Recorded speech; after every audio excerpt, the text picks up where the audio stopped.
To buy or not to buy? That is the question. Today, I'd like to discuss the factors one has to consider when buying a home as a residence. First, one must understand what is involved with home ownership. Often people have naive assumptions about renting versus ownership. One is that paying rent is like throwing away money. There is a small amount of truth to that, but it is often exaggerated.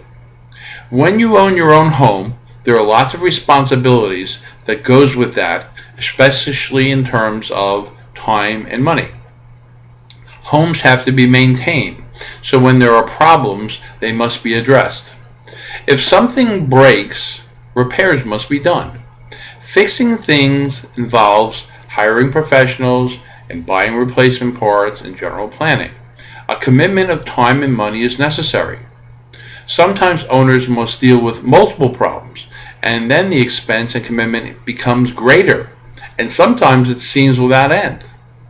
Homes have to be painted, lawns have to be mowed, filters have to be replaced, air ducts have to be cleaned, and so on.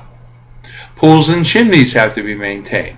The more features your property has, the more you have to do. In contrast, when you rent, all of these things are taken care of by someone else, and that is partly what your rent is paying for. In addition, you must pay taxes on your property, and you must purchase homeowners insurance among the many responsibilities of a homeowner.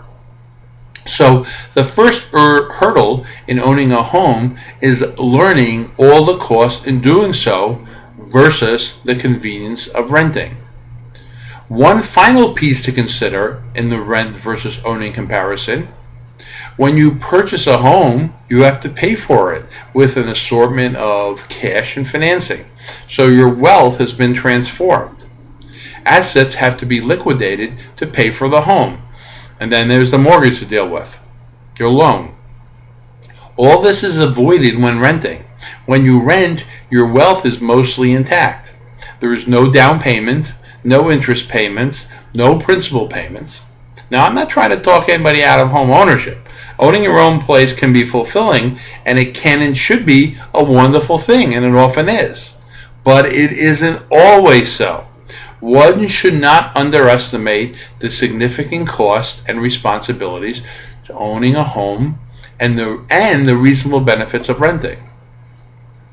In addition, all the factors that are important to the homeowner regarding taste and choices must be considered.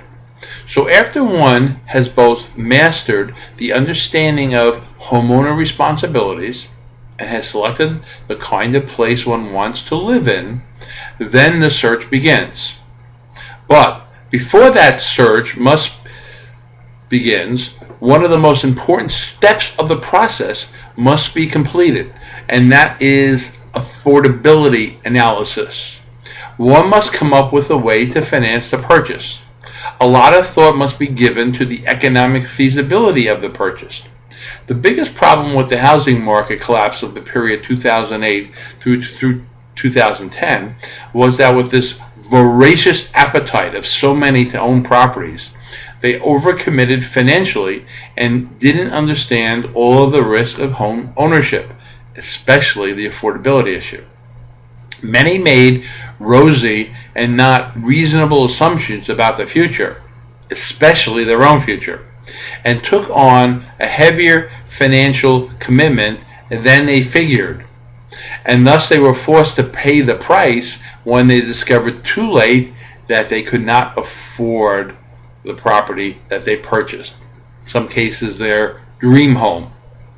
In addition, they did not understand the investment implications of owning a home, even when it's your residence. They weren't prepared for scenarios like your property's value dropping 10 to 50%.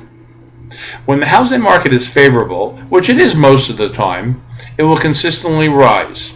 However, in a few times that the housing market fades, it can be very, very destructive, more than the most inexperienced homeowners ever could imagine. and there are real economic consequences of such a fate. In any case, once all this knowledge of home ownership is understood, it is then necessary for the search for the appropriate candidates for the person, conforming to the taste and affordability, and looking to the future begins. And it can be and should be exhaustive. Finding the right place is hard, and there will be competition for places that you like, that you think are right for you or perfect for you. In addition, when you focus on a strong candidate, then you have to deal with the negotiation process with the seller to purchase at the lowest price while dealing with someone who wants to sell at the highest possible price. Now watch for my tips on negotiations in an earlier topic. That's a good one. It will help you. Once you have completed the process and purchased the apparent best home for you, there are still no guarantees that it all turns out well.